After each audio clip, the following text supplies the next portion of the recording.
Amigos da CBN, uma derrota e um vexame nesta noite no Beira-Rio, em Porto Alegre. Deu Internacional 6-0 para o Vasco da Gama. Cheguei a falar, Álvaro, no final da transmissão, que o time estava moralmente rebaixado. Tem como buscar força em algum lugar para reverter, para inverter esse cenário hoje na colina, Álvaro? É muito difícil, Evaldo. É claro que a matemática diz que ainda há possibilidades. Enquanto a matemática disser isso, os jogadores, a comissão técnica, a diretoria tem que acreditar, tem a obrigação de acreditar, estão lá para isso. Mas pelo que a gente viu até agora e pelo que o time vem fazendo em campo, é difícil a gente aceitar que o Vasco tem condições de se manter na Série A, porque o time hoje continua com 13 pontos, a cada rodada que passa, menos jogos faltam, agora só faltam 16, ou seja, faltam 48 pontos para o time do Vasco disputar.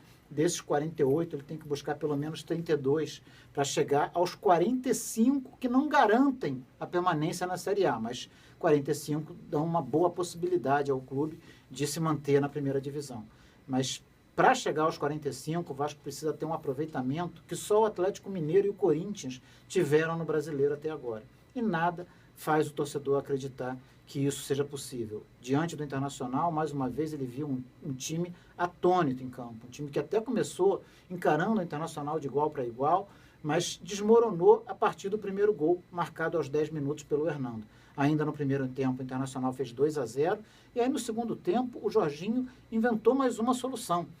Ele que já tinha lançado o Romarinho no jogo contra o Figueirense, dessa vez apareceu com Bruno Ferreira jogando de lateral direito, como se o Bruno Ferreira fosse capaz de resolver os problemas que todos os jogadores já testados não conseguiram resolver. Evidentemente isso não aconteceu. O Internacional voltou para o segundo tempo com o Lisandro Lopes no lugar do Vitinho, voltou mais agressivo, com o Sacha jogando mais fora da área e o Lisandro Lopes entre os zagueiros, e isso foi suficiente para que essa vitória se transformasse numa goleada. Em 3 ataques, o Inter conseguiu levar de 2 para 5-0, e no finalzinho do jogo, o Lisandro Lopes ainda fez o 6º gol, marcando aí essa derrota humilhante para o time do Vasco.